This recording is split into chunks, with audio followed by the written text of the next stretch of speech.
Hello and welcome to Views on News. I'm Jawad Tehami. Ever since the Kabul takeover by the Afghan Taliban back in 2021, after the international troops' withdrawal, we have seen a resurgence of terrorism here in Pakistan. And Pakistani authorities have repeatedly been urging the Afghan de facto authorities, the Afghan Taliban, to take a decisive and a concrete action against the banned Tehrik-e-Taliban Pakistan.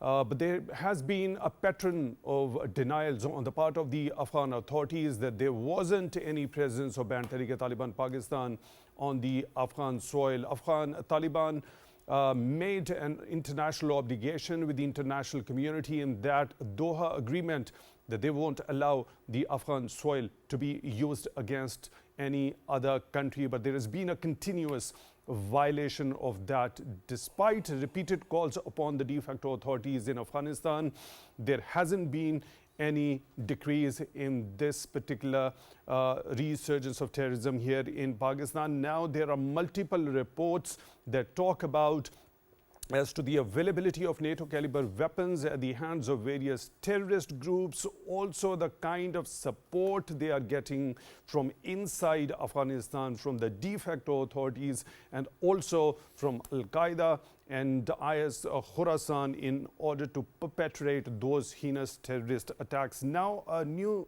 released report by the United Nations Security Council Analytical Support and Sanctions Monitoring team says there has been an increased collaboration between banned Tehrik-e-Taliban Pakistan and the Afghan Taliban in cross-border terrorist attacks. With Taliban acquiescence and at times support, TTP has intensified attacks inside Pakistan, primarily targeting military installations. Pakistan has suffered more than 800 attacks, and when it talks specifically about the strength of banned Tehrik-e-Taliban Pakistan, it has got from 6,000 to 6,500 fighters who continue to use NATO caliber weapons.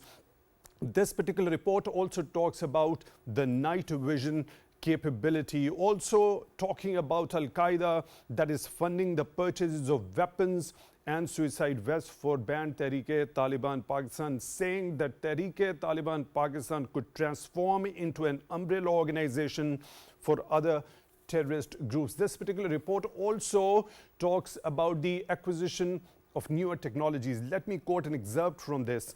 Listed terrorist groups have increased use of anonymity-enhanced cryptocurrencies. Terrorist adoption of other technologies continues at pace, making near military-grade capabilities available to the sanctioned terrorist groups. This includes the exploitation of 3D printing and the development of unmanned aerial and maritime weapons and surveillance systems. Exploitation of these technologies potentially enables evasion of restrictions imposed under the ISIL and Al-Qaeda sanctions regime, unquote. Also, we have seen Pakistan's Foreign Office spokesperson Mumtaza Baloch has once again demanded the interim Afghan authorities to take action against the banned Tehrik-e-Taliban Pakistan, saying TTP is becoming a big threat for the region and it plans attacks from inside Afghanistan as it is getting support from within Afghanistan. Let me quickly bring in our esteemed panel of guests who are joining us in the studio. Mr. Agha, Iqrar Harun is senior analyst. Mr. Harun, thank you very much for your time, for being with us on the show tonight. We really appreciate that. On Skype at the same time, we are honored to have been joined by Brigadier retired Waqar Hassan Khan. He is senior analyst. Brigadier Khan, thank you very much for your time, also for being with us on the show tonight. Really appreciate that. Let me begin the discussion with you, Mr. Harun. Before we jump into analyzing what this particular report by the United Nations Security Council Sanctions Monitoring Team talks about, I would like to take this opportunity to learn about your own experience as a correspondent, as a field reporter. What was your experience when you covered the Afghan war from 1995 to 97? Thank you so much, Tehami. Basically, what was my experience is, there are different brand names. Basically, they can brand, they can give you another name to any other group within them. So this is very complex situation, and from you remember 1995 to on to 1997, rather 1999 was a very crucial time for some Central Asian states also, because I mean the so-called jihad was launched from Afghanistan to neighboring Central Asian states, and there was a 9-year war over there. So, basically what is my experience and what the experience of the world, I think so, it's that Taliban always use terrorism as a leverage for negotiation, for getting more support, for getting you can say reliefs. So, whenever they are going for any talks, there would be a rise of you can say terrorism, like TTP. TTP wanted talks with Pakistan, we refused, we said we would not go for any talks with any terrorist group. So, then you can see the situation.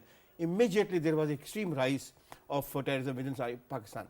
And moreover, this Pak-Afghan border is very complex, because this is my understanding, the huge smuggling, which is basically a size or volume of more than 3,600 billion per year, as directly linked with this terrorism, because the smugglers, the cartels, they don't want Pak-Afghan border, a stable border, because a soft border always support them. They can cross in, cross out. So, these are very complex. I mean, TTP sometimes change its name, and new name, for example, is Tehrik-e-Jihad Pakistan. They can change another name, for example, Jaish-e-Adal, blah, blah, blah. They can change name within a day. So, when they change the name, doesn't mean the leadership is different. No, leadership is there. They give a deputy 1, deputy 2, deputy 3 within their own group, and you will see 4, 5 new groups will emerge. You will crack down on TTP, you will go for UN for sanctions, they will come up with this, for example, Tehrik-e-Jihad Pakistan. So, this is very complex. The 34th report is saying whatever the Pakistan was crying for the last 2 years. So, everything is clear to the world. For example, there was an attack in Russia, if you remember, when Russian arrested 2 people, 2 boys from Central Asian states. They told they were you can say trained in Afghanistan. So, the training, the funding, and you just mentioned 3D printing. What is 3D printing? Meaning by they can print any document. They can print even Pakistani passport. They can print even Pakistani visas. So, but the question is from whom and from how they got it. I think that is what we are facing today is the left by the NATO forces. They left immediately and we are facing the music. The leftover of the NATO troops over there. Yes. That basically brings us to naturally question about who would be held responsible for those things which are now available to the banned organizations which are operating from the Afghan. So, I'll come back to you to take your deeper understanding regarding that. Let me proceed towards Brigadier Khan. For now, Brigadier Khan, now this particular report, what does this particular report actually signify? We have seen a number of similar reports with the similar facts and findings already reposed by different subsidiaries of the United Nations. Firstly, what do these reports actually signify? Do they only talk about the facts and the findings? Are there any recommendations which could be practically implemented in order to deter this particular threat?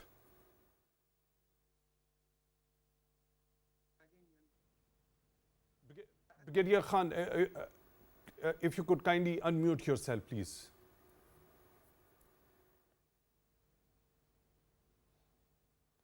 I think we've lost the connection, unfortunately. We'll try to reconnect with him. Brigadier Khan, if you can kindly unmute yourself. I think, unfortunately, we can't hear Brigadier Khan. We'll try to reconnect with him. So, the leftover by the international troops, particularly led by the US. Now, there's been talk within the US also regarding these leftovers. There had been 2 voices coming, one blaming the other. Was it just because of the hasty withdrawal, or was it left on purpose? Or what usually happens to be the mechanism when international troops are withdrawing from a certain territory? What are the standard protocols? Thank you so much for this very critical question. I don't want to take the question on my shoulder, but I can give you a very, very historic and very popular example from history. If you remember, when Soviet Union left this Afghanistan, there was, you can say, celebrations in Afghanistan. Oh, they left without any planning, and we really threw them out, and they left everything behind, and they just ran away. Is remember, the same happens now. But that time, the Andropov has a historic speech in Politburo. It was decided, it was planned. One person, one gun. Leave everything in Afghanistan, because they will use it against Pakistan, because Pakistan was very much, according to Soviet Union, involved to throw us out. So let the Pakistan face the music. So they left everything, tanks, BM-42, BM-41, BM-22, AK-47, and over 1 billion bullets. Billion, I am not talking about the million. 1 billion bullets they left behind as a what? They called it as a toys. And they said, we know this war will go on for 100 years against Pakistan from this soil. So already 40 years have gone. Okay, so the same happens now. So that same pattern has been repeated by no, the international troops after the war on terror led by the US. They left now, everything. These are easily available at the hands of the terrorist groups over there. And state of the art. The most, you can say, you can say, as you mentioned, military grade goggles, night visions, anything you just name, they left behind. Right, let me once again proceed towards Brigadier Khan. Brigadier Khan, I hope that you can hear me loud and clear. Now, when we talk about such type of reports, they have already been released by multiple agencies of the United Nations. What do these reports basically signify, the findings and the facts which have been shared in it? And when we talk about the perspective of the de facto authorities in Afghanistan, not only there has been a pattern of the denial of the presence of banned Tehrik-e-Taliban Pakistan on the Afghan soil, they have also went on to question the credibility of such reports. So what's your take on that? Yeah, I think as far as reports are concerned, it's a good thing to have red flag. But unfortunately, I think I'll link it with what Agha was saying. It's not only weapons systems which have been left. The latest report by SIGAR, which is Special Inspector General for Afghanistan, states that US has pumped $17.5 billion plus into Taliban regime since their withdrawal. And there was an interview of Sarah Adams, CIA top-notch lady, who said that $87 million are shipped every week from Switzerland. So if you calculate, it comes to almost the same what SIGAR is saying. Same has been, I think, authenticated by Mr. Son of Ahmad Shah Massoud. I think his name is Ahmad Massoud. Khan, I really seek your pardon for the interjection once again over here. There is a little bit distortion. We can't hear you properly. We'll try to reconnect with you.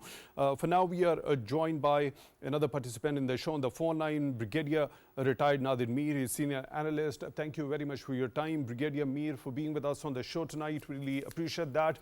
By looking at this report, we have seen a pattern on the part of the Afghan authorities that they've denied the presence of banned Tehrik-e-Taliban Pakistan on the Afghan soil. They've also went on to question the credibility about the facts and the findings which are released in these particular reports by the United Nations.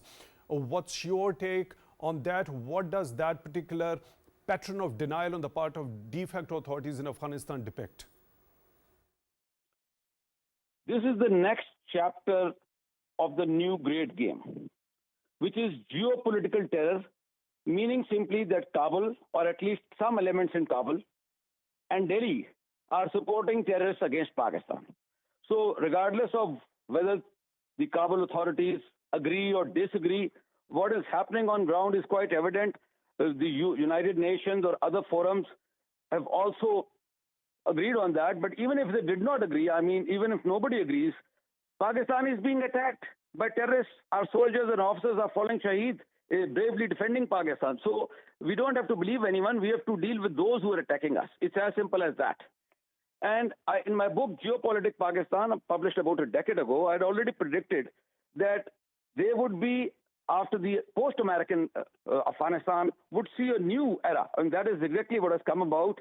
The Afghan government, that is now the Kabul government, and I again explain this, that this is not a government like in Pakistan or United States or other countries. It's a government with lots of groups and some various groups jockeying for power, and some are anti-Pakistan because of Indian largesse and other forces affecting their policy, and some are not.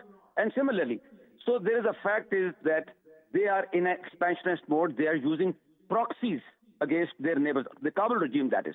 They're using them, and most of all, they're using it against Pakistan, and that is on Indian bidding and Indian support. Okay, so when we talk about the objectives and the motives behind what the Afghan Taliban are up to regarding Pakistan, what do they get in the longer run out of it?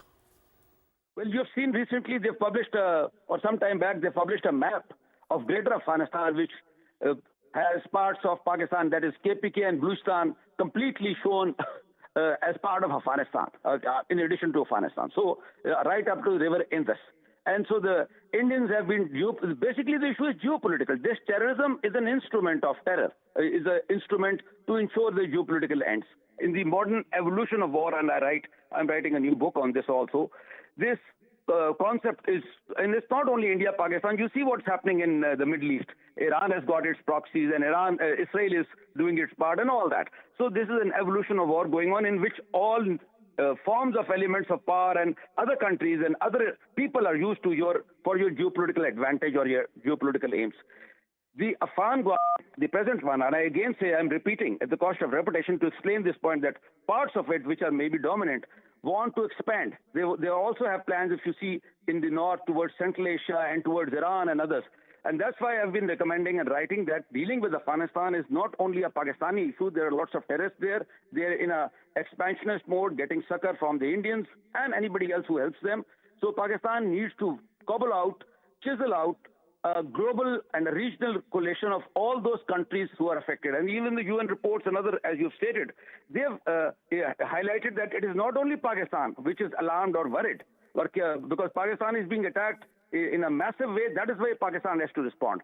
But actually, Pakistan has to work out now an anti-terror coalition in Afghanistan, against Afghanistan.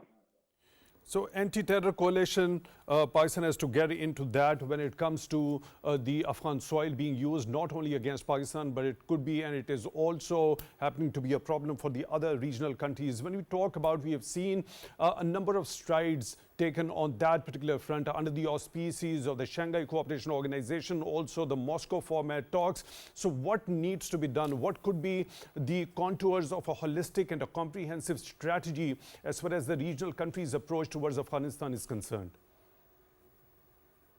As I've said, I'm chairman of PNR, Pakistan National Reform, which among other things is also a geopolitical think tank. The first thing Pakistan needs is a new Afghan policy. You know, a policy is dealing with a certain environment. And if we know the environment of the monarchy and then the Soviet occupation and the Mujahideen resistance and Taliban and the American takeover, and now this re-takeover by Taliban too, which is turning out to be anti-Pakistan. In fact, it's being prompted by India as a second front against Pakistan, so that since India faces two fronts, China and Pakistan, so the Indians want Pakistan to face two fronts also, that is Afghanistan and India.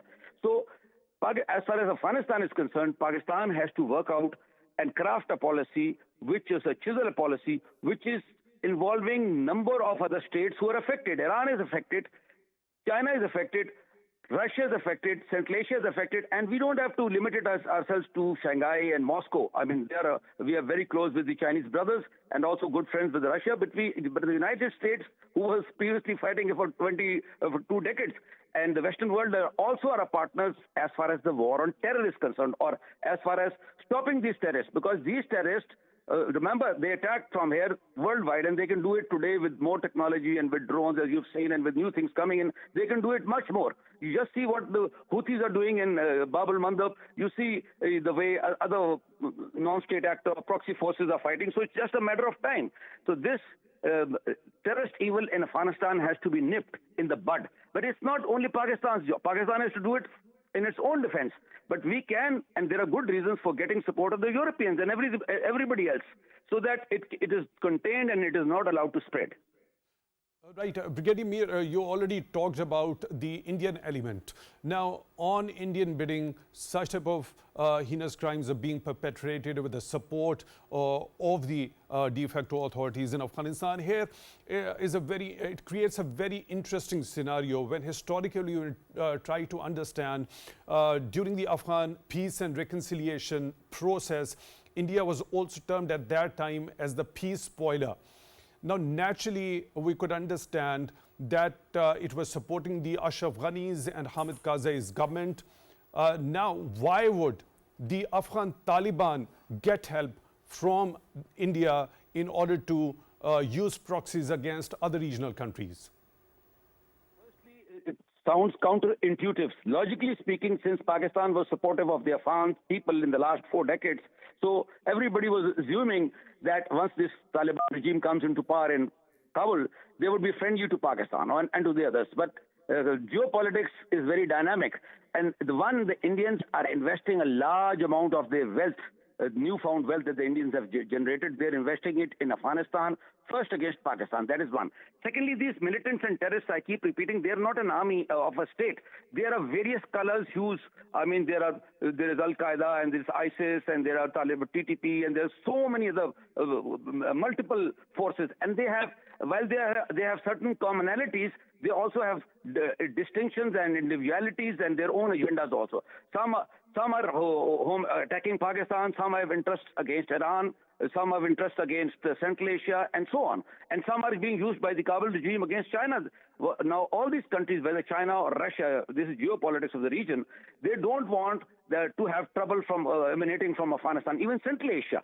So somebody has to now orchestrate and, as you said rightly, create a holistic and a regional global forum where this element of terror, this threat of terror is contained and not spread out. And you link it with what is, and you know, it sounds Afghanistan, but we are living in a globalized world. You see, these things have repercussions all over.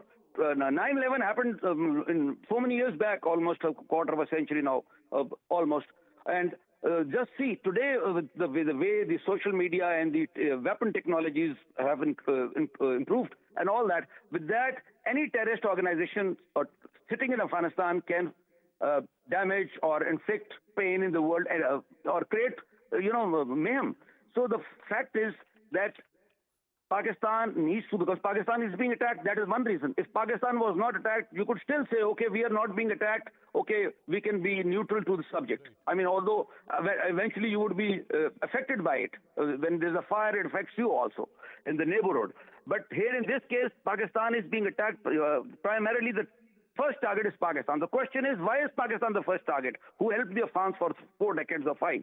It's because of India. This has to be understood. You know, there's a lot of propaganda in Pakistan and there's a lot of lack of understanding of geopolitics, which is my subject. I write books, I talk at the global level. The point is that in case of Afghanistan, it's a second front which India is trying to use. Well, that is Pakistan, India, and because the Indians themselves are unnerved. You see what is happening in Jammu right now. They are accusing Pakistan of sending our military forces into Jammu and Kashmir, whereas the freedom fighters fighting for Kashmir and even Khalistan and all that.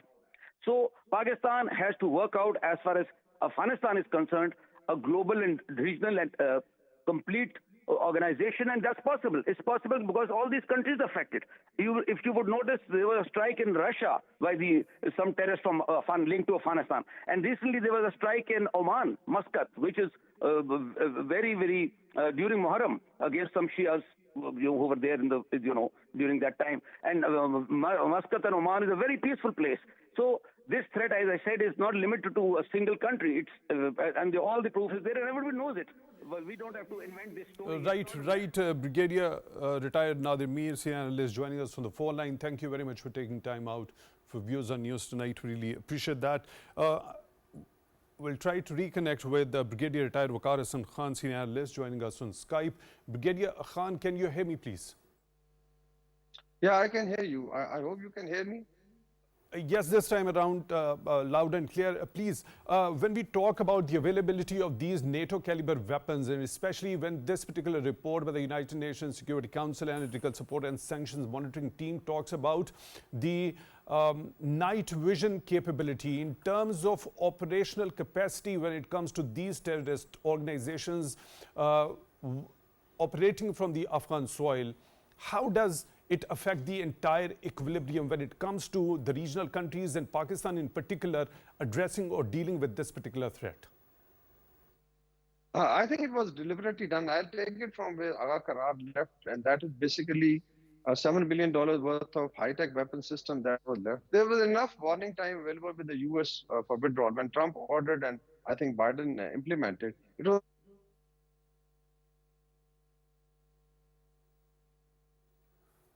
I think, unfortunately, once again, we have lost the connection with Brigadier Khan. Brigadier Khan, can you hear me, please?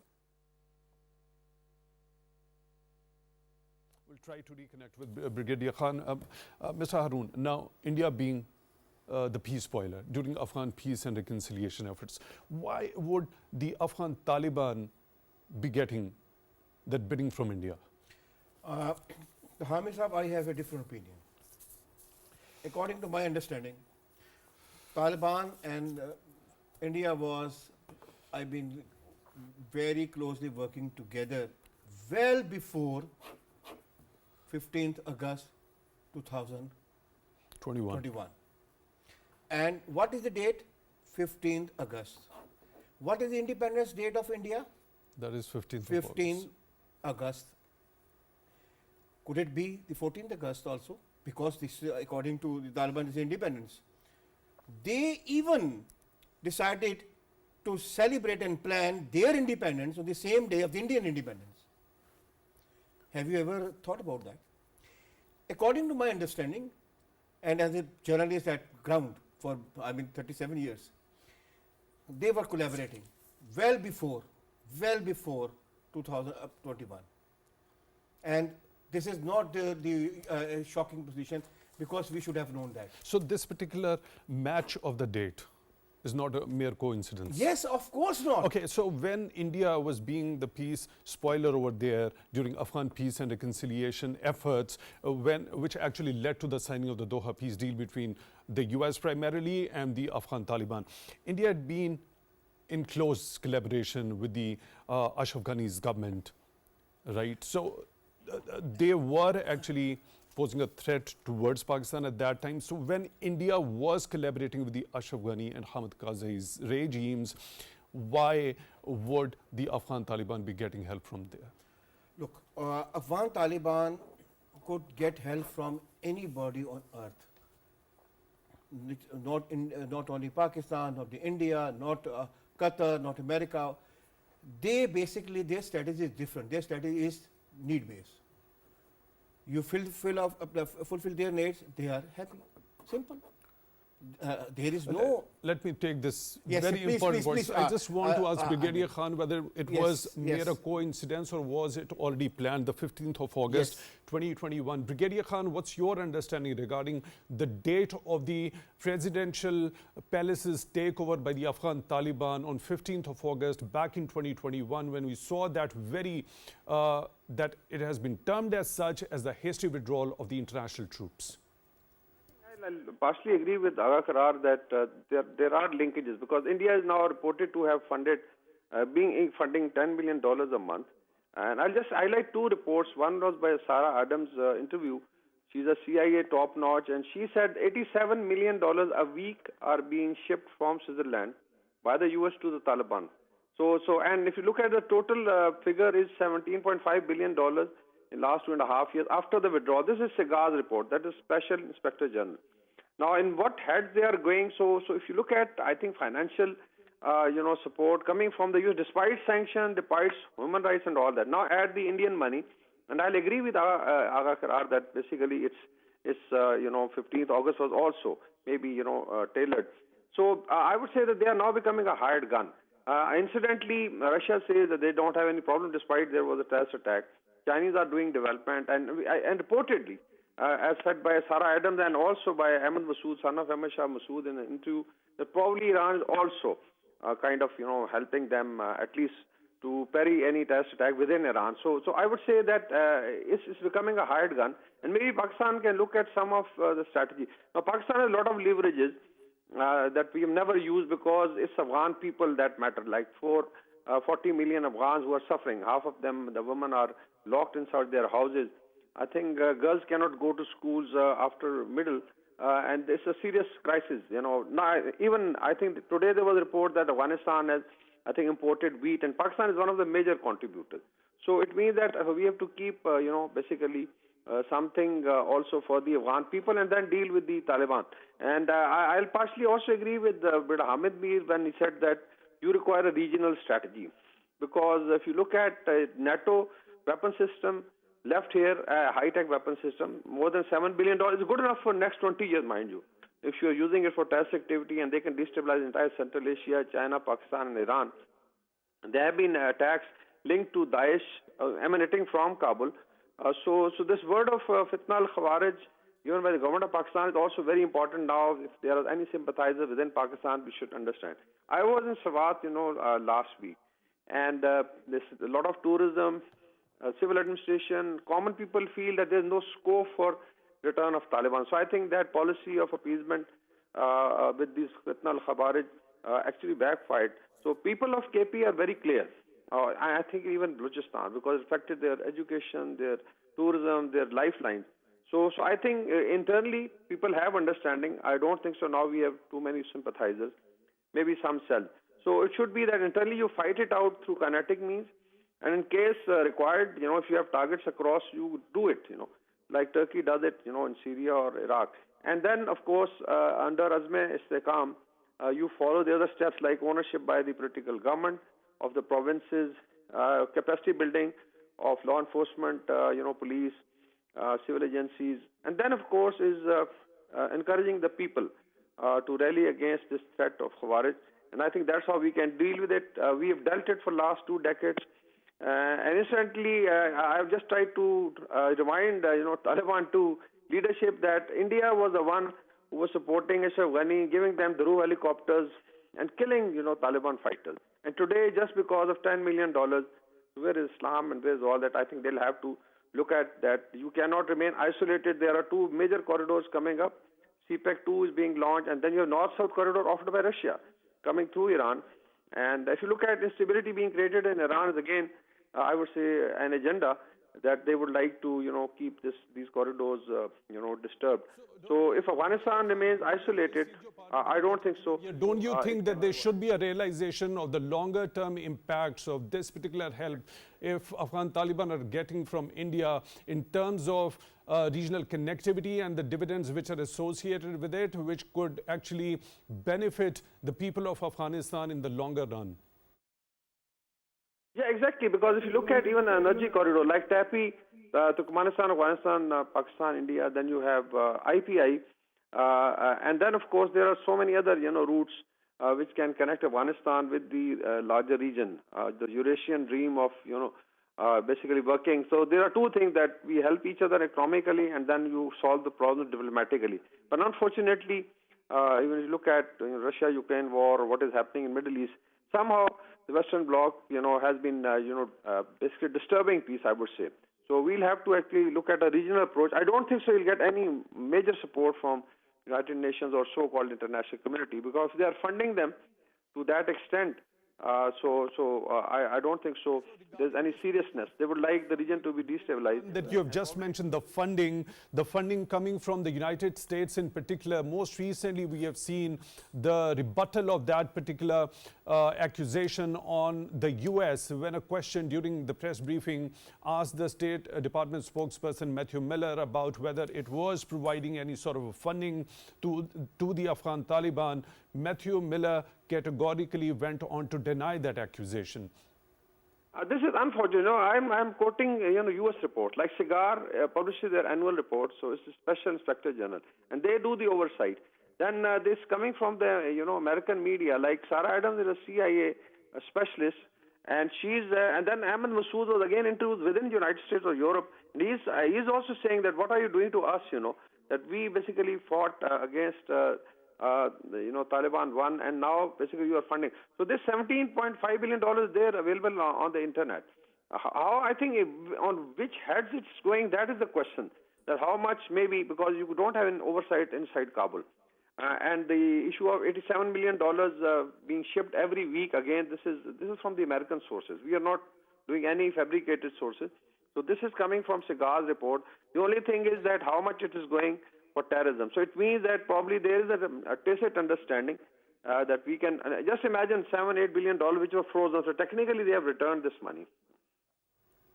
Right, Brigadier Khan, when you talk about these NATO caliber weapons which are available at the hands of the terrorist groups over there, particularly the banned Tehrik-e-Taliban Pakistan, now when you talk of the regional approach, in the immediate terms, could there be any sort of a mechanism that could help the regional countries to retrieve those NATO caliber weapons from these terrorist groups? I think it's very, very difficult for regional countries because, one, they were handed over by the Americans or NATO, so onus is on them. Just remember, there was a time when they were collecting Stinger missiles, back from Mujahideen after the Soviets left, but that was done by the Americans. I think they even procured them. But when I say regional approach, it's like Iran is now building a wall. I think it's almost worth a couple of billions of dollars, especially on those crossing areas which are very frequent from Afghanistan and Herat. So why are they building a wall, basically? It's basically to deny, illegal, so many things like illegal spectrum. China is worried, they were opening a corridor to Waqar. I think they have stopped on that. But still, they are doing something. Russia is worried. So, and then Central Asians are willing, So I think a lot of pressure can be put diplomatically on Taliban 2 regime that this cannot work. And it is for the benefit of, I think, them. Like now, how many countries do have, let's say, working embassies of Taliban in the world? Probably it's, I think, only Pakistan, maybe China, Qatar, 3-4 countries. And, the Western Bloc doesn't allow, even India doesn't allow Taliban to open an embassy or send their ambassador in Delhi. So this is the kind of hypocrisy. So I think Taliban should understand that the neighboring countries are ultimate, their strategic depth, also their, relief zone in case of emergencies. And we can definitely work together. Ultimately, it is, 40 million Afghans. So you cannot... Pakistan does have, which have never been used. I'll come back to you to take your view regarding that. Mr. Haroon, when we talk about the leverages, what could be the options at this point in time at the hands of Pakistani authorities to impress upon, rather use the word of pressurizing, impress upon the Afghan Taliban to fulfill the international obligation? First of all, I 100% agree with Brigadier Waqar sir. The money is coming from America.